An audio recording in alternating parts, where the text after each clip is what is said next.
Hello everyone. So my name is Omkar Nath and I am the CEO of Digital Equity. ఈ వీడియోలో నేను మీకు digital equity internship and digital essentials program గురించి explain చేస్తాను.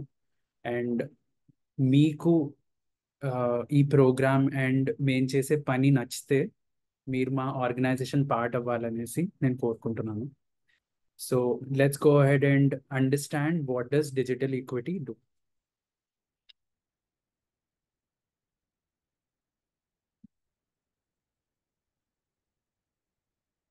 Okay.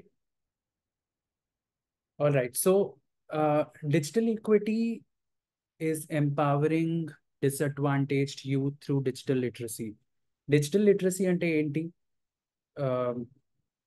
Digital devices వాడడం, computers కావచ్చు, phones కావచ్చు, laptops are iPads, tablets ఇవన్నీ కావచ్చు. So all these digital devices ఏవైతే ఇంటర్నెట్లోకి కనెక్ట్ అవుతాయి అండ్ దెన్ దాంతో ఆ ఇంటర్నెట్తో మనం చాలా చేయొచ్చు. మనం ఎంటర్టైన్మెంట్ కోసం వాడతాము, నేర్చుకోవడానికి, ఏదైనా కొత్తది తెలుసుకోవడానికి, కొత్తది నేర్చుకోవడానికి, రైట్? అండ్ ఒకవేళ కాలేజ్ అయిపోయాక జాబ్స్ వెతకాలి, జాబ్స్ సర్చ్ చేయడానికి.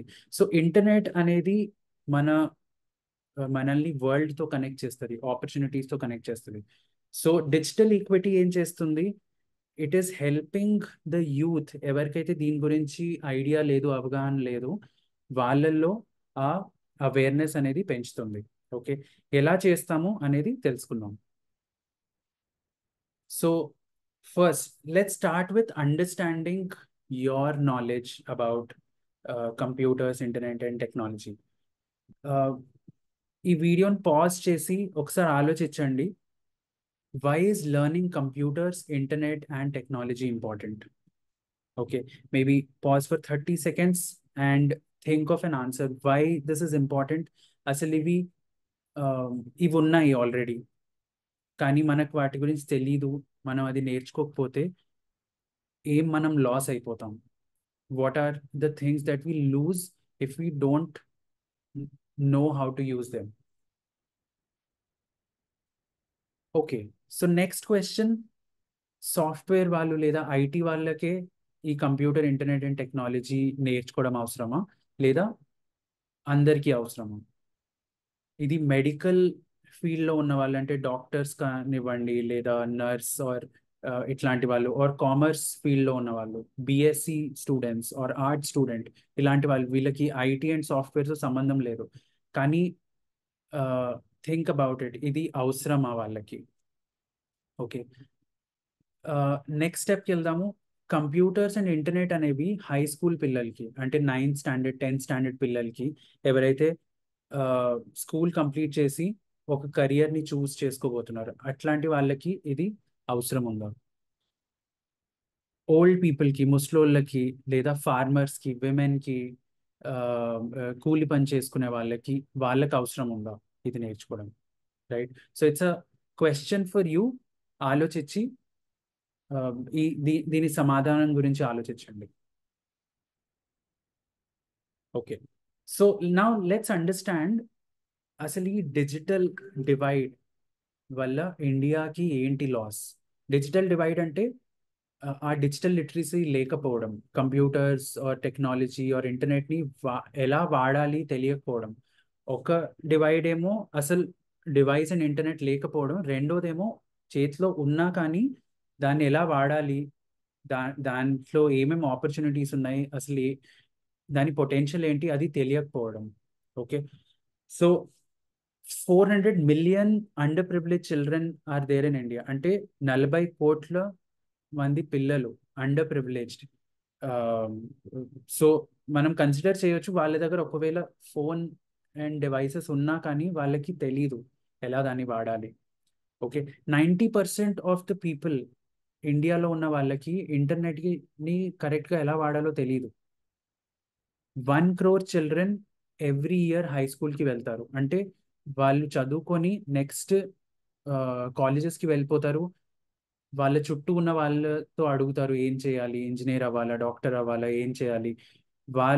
వాళ్ళకి ఇంటర్నెట్ యాక్సెస్ చేసి సొంతగా డెసిజన్ తీసుకునే ఆపర్చునిటీ ఉన్నా కానీ తెలియకుండా వాళ్ళది చేయట్లేదు. Okay, 8 out of 10 jobs will require computer proficiency. So ఒక 10 జాబ్స్ అనుకుంటే అందులో కనీసం 8 జాబ్స్ 2030 కల్లా కంప్యూటర్ ప్రొఫిషియన్సీ, ఇంటర్నెట్ని వాడడం అనేది కరెక్ట్గా రావాల్సిందే.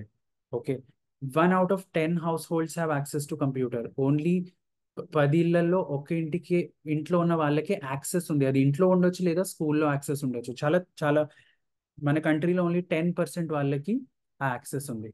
And 50% is the rate at which tech jobs are increasing in the market. So టెక్నాలజీని వాడి ఏదైతే పని జరుగుతుందో అది దాని రిక్వైర్మెంట్ అనేది చాలా ఫాస్ట్గా ఈ రేట్లో 50% రేట్తో అది ముందుకెళ్తుంది. సో డిజిటల్ డివైడ్ ఉంటే ఏమవుతుంది? క్వాలిటీ ఆఫ్ లైఫ్ అది తగ్గిపోతుంది. అండ్ ఎకనామిక్ ఆపర్చునిటీ అంటే డబ్బులు సంపాదించే ఆపర్చునిటీస్ కావచ్చు, జాబ్స్ కావచ్చు, లేదా బిజినెస్ ఆపర్చునిటీస్ కావచ్చు. ఓకే, ఇవన్నీ తగ్గిపోతాయి. ఇప్పుడు మన ఇండియాలో ఎవరికన్నా గూగుల్ పే వాడడం రాదు, లేదా బ్యాంక్ ఆన్లైన్ బ్యాంకింగ్ రాదు అంటే వాళ్ళు ఎంత కోల్పోతారో, ఎంత డిసడ్వాంటేజ్లో ఉంటారో అది మీరు ఆలోచించవచ్చు. సో డిజిటల్ ఈక్విటీ ఏం చేస్తుంది? It empowers disadvantaged youth through digital literacy in safe and inclusive environment to enhance employability and promote equity. అంటే డిజిటల్ ఈక్విటీ ఏం చేస్తుంది? డిస్ట్రిక్ట్లో ఉన్న యూత్ని డిజిటల్ లిటరసీలో ట్రైన్ చేసి వాళ్ళని వాళ్ళు వెళ్ళి స్కూల్స్లో, అంటే హై స్కూల్ పిల్లలు వాళ్ళు కూడా యూతే, వాళ్ళు ఎర్లీ యూత్, కాలేజ్లో ఉన్న వాళ్ళు కొంచెం యంగ్ అడల్ట్స్ అనమాట. సో ఆ యంగ్ అడల్ట్స్ వెళ్ళి ఈ 14-15 year-old పిల్లలకి safe and inclusive environment, safe అంటే వాళ్ళు భయపడకుండా, ఓకే, ఇప్పుడు ఒక క్లాస్ రూమ్లో టీచర్ అండ్ స్టూడెంట్స్, టీచర్ అంటే బాగా భయం ఉంటే నేర్చుకోవడంలో కష్టంగా ఉంటుంది, రైట్? సో మీలాంటి యూత్ ఎప్పుడైతే వెళ్ళి నేర్పిస్తారో వాళ్ళు ఎంజాయ్ చేస్తారు అండ్ వాళ్ళు సేఫ్ ఫీల్ అవుతారు. అండ్ దెన్ మీరు చెప్పింది వాళ్ళు నేర్చుకుంటారు. ఓకే, అండ్ దెన్ ఇది చేయడం వల్ల ఏమవుతుంది? ఎంప్లాయబిలిటీ పెరుగుతుంది, ఈక్విటీ పెరుగుతుంది. ఎంప్లాయబిలిటీ అంటే కావాల్సిన స్కిల్స్ అందరు నేర్చుకుంటారు. అండ్ దెన్ ఒక సమానంగా అందరూ ఆపర్చునిటీస్ని యాక్సెస్ చేయగలుగుతారు. సో మా డిజిటల్ ఈక్విటీలో కొన్ని కోర్ వాల్యూస్ ఉన్నాయి, అంటే విలువలు ఉన్నాయి. అవేంటి? రెస్పెక్ట్ అంటే గౌరవం. ఆ గౌరవం అనేది అందరికీ అందాలి, అంటే యూత్కి అందాలి, పిల్లలకి అందాలి, పెద్దవాళ్ళకి, చిన్నవాళ్ళకి, ఎలాంటి భేదం లేకుండా అందరికీ గౌరవం అనేది అందాలి. సో అది మా విలువ అన్నమాట. సో రెస్పెక్ట్, ఇంక్లూజన్, అందరినీ కలుపుకుంటాం, ఎవరిని వేర్ చేయడము అనేది జరగదు. Freedom and safety, freedom of thought అంటే ఆలోచన చేయడానికి ఫ్రీడమ్ ఉంటే మనిషి బాగా ఆలోచించగలడు. ఓకే, సేఫ్గా ఫీల్ అయితే safety. So freedom and safety అనేవి రెండు ఒకేసారి మనం వాడుతున్నాము. సో ఫ్రీడమ్ ఉండాలి అండ్ దెన్ ఆ సేఫ్టీ అనేది ఫీల్ అవ్వాలి. ఓకే, అప్పుడే మనిషి ఆలోచించగలడు, ఇంకా వాళ్ళు అనుకునేది చేయగలరు. కొలాబరేషన్ ఓవర్ కాంపిటీషన్ అంటే కాంపిటీషన్లో ఏమవుతుంది? నేను ముందుకు రావాలి, నేను పైకి రావాలి అనేసి అనుకుంటారు. అదొక నెగటివ్ ఫీలింగ్. ఒకళ్ళు పైకి వస్తే మిగతా వాళ్ళందరూ కింద ఉంటారు. అదే కొలాబరేషన్లో అందరు కలిసి ఎక్సలెన్స్ వైపు వెళ్తే, అంటే ప్రతి ఒక్కరు నేర్చుకోవాలి. ఒక కాన్సెప్ట్ ఇస్తే క్లాస్లో ఉన్న ప్రతి ఒక్కళ్ళకి రావాలి, ప్రతి ఒక్కళ్ళకి కరెక్ట్గా తెలియాలి. అప్పుడు అది కొలాబరేషన్ అవుతుంది. అందరు తెలుసుకొని అందరు కలిసి పైకి వస్తారు. And then finally equitable access, ఎవరికి ఎంత అవసరం ఉందో అంత ఇవ్వడం. ఓకే, ఎలా అవసరం ఉందో అలా ఇవ్వడం. ఒకళ్ళకి లాంగ్వేజ్లో ప్రాబ్లం కావచ్చు, సో వాళ్ళకి తెలుగులో చెప్పడము, అది ఈక్విటబుల్ యాక్సెస్. ఒకళ్ళ దగ్గర ఫోన్ లేదు, డివైస్ లేదు, సో వాళ్ళకి ఏం సపోర్ట్ చేయవచ్చు. సో ఎవరికి ఏం అవసరం ఉందో అది అందించి అందరూ సమానంగా నేర్చుకోవడం అనేది డిజిటల్ ఈక్విటీ ట్రై చేస్తుంది. అండ్ అందుకని ఇవి మా విలువలు అన్నమాట. సో డిజిటల్ ఈక్విటీ స్టార్ట్ అయ్యి ఇప్పటి వరకు జర్నీ ఏంటో నేను చెప్తాను. 2022 అండ్ 2023లో 2 డిస్ట్రిక్ట్స్, తెలంగాణలో ఉన్న 2 డిస్ట్రిక్ట్స్లో వర్క్ చేసాము. 20 ఫెసిలిటేటర్స్, 2 స్కూల్స్ అండ్ 150 స్టూడెంట్స్తో పనిచేసాము. దాని తర్వాత లాస్ట్ ఇయర్ విచ్ ఇస్ 23-24 5 డిస్ట్రిక్ట్స్లో పనిచేసాము. 42 schools, 350 facilitators and 2400 students program complete చేశారు. అండ్ క్లోజ్ టు 2000 పీపుల్ వాళ్ళు సర్టిఫికేట్స్ వచ్చాయి వాళ్ళకి, ఎందుకంటే వాళ్ళు అవసరం ఉన్నంత నేర్చుకున్నారు. సో ఇందులో అసెస్మెంట్ జరుగుతుంది. ఆ అసెస్మెంట్లో అందరూ అన్ని నేర్చుకున్నాక ఆ రిక్వైర్డ్ అమౌంట్ ఆఫ్ నాలెడ్జ్ వాళ్ళకి వస్తే అప్పుడు వాళ్ళని మనం సర్టిఫై చేస్తాం. So this year 24-25 the target is to reach 10,000 students. And మీరు ఈ ప్రోగ్రామ్ డిజిటల్ ఎసెన్షియల్స్ ప్రోగ్రామ్లో మీరు పార్ట్ అయితే మీరు ఇంత పెద్ద డిజిటల్ ఇంక్లూజన్ మూవ్మెంట్లో పార్ట్ అవుతారు. సో ఇందులో ఏం నేర్పిస్తాం డిజిటల్ ఎసెన్షియల్స్లో? రీసెర్చ్ యూజింగ్ ఇంటర్నెట్, అంటే గూగుల్ యూజ్ చేసి ఇన్ఫర్మేషన్ని ఎలా ఫైండ్ అవుట్ చేయాలి. అండ్ ఇప్పుడు మనం ఈవెన్ మిగతా టూల్స్ కూడా ఇంట్రడ్యూస్ చేస్తున్నాము. ఇంటర్నెట్, ఏఐ టూల్స్ ఇవన్నీ యూజ్ చేసి ఏదైనా ఇన్ఫర్మేషన్ని రీసెర్చ్ ఎలా చేయాలి. దెన్ ఈమెయిల్స్, ఇప్పుడు మీరు ఎక్కడికి వెళ్ళినా కానీ ఏ ఆర్గనైజేషన్లో వెళ్ళినా ఈమెయిల్ రాయడం అనేది తెలియడం అనేది చాలా చాలా ఇంపార్టెంట్. సో ఈమెయిల్ ఎలా వాడాలి, దాని సర్వీసెస్ ఏంటి. Then documentation, data analysis and presentation, ఇవి చాలా చాలా ఇంపార్టెంట్. ఆల్మోస్ట్ మీరు ఏ పని చేసినా కానీ ఇవి అన్నిటికంటే ఇంపార్టెంట్. సో మైక్రోసాఫ్ట్లో ఎంఎస్ ఆఫీస్ అంటారు, గూగుల్లో వర్క్ స్పేస్ అంటారు. అలా వేరు ఆర్గనైజేషన్స్ డిఫరెంట్ టూల్స్ ఆఫర్ చేస్తాయి. బట్ మనం నేర్పించేది ప్రైమరీలీ డాక్యుమెంట్ ఎలా క్రియేట్ చేయాలి, డేటాని అనలైజ్ ఎలా చేయాలి అండ్ ప్రెజెంటేషన్ ఎలా చేయాలి. దెన్ ఇంటర్నెట్ యాక్సెస్ ఉంటే జస్ట్ యాక్సెస్ ఉండడం సరిపోదు అండ్ స్కిల్స్ ఉండడం సరిపోదు. ఇప్పుడు అందరు సోషల్ మీడియా వాడుతున్నారు, కానీ ఎథికల్ యూస్ అంటే ఒక విలువతో సోషల్ మీడియాని వాడడము, తప్పులు చేయకపోవడం, అసలు ఏంటి రైట్ ఏంటి రాంగ్ ఇది తెలియడము, అండ్ దెన్ దాన్ని కరెక్ట్గా వాడడము. దెన్ ఇంటర్నెట్ సెక్యూరిటీ, చాలా స్కామ్లు ఇవన్నీ జరుగుతున్నాయి ఇంటర్నెట్లో. సో వాటి గురించి తెలుసుకోవడము. ఓకే, అది అందరికీ తెలిస్తే మిస్ఇన్ఫర్మేషన్, స్కామ్స్ ఇవన్నీ జరగవు. సో దాని మీద అది కూడా డిజిటల్ ఎసెన్షియల్స్ పార్ట్ అనమాట. అండ్ ఫైనలీ చాలా టూల్స్ ఉన్నాయి, లైక్ గూగుల్ ట్రాన్స్లేట్ ఉంది లాంగ్వేజ్. ఇప్పుడు మీరు ఏదైనా కొత్త ప్రదేశంకి వెళ్ళి అక్కడ భాష మీకు తెలియకపోతే గూగుల్ ట్రాన్స్లేట్ వాడి మీరు మనుషులతో మాట్లాడవచ్చు.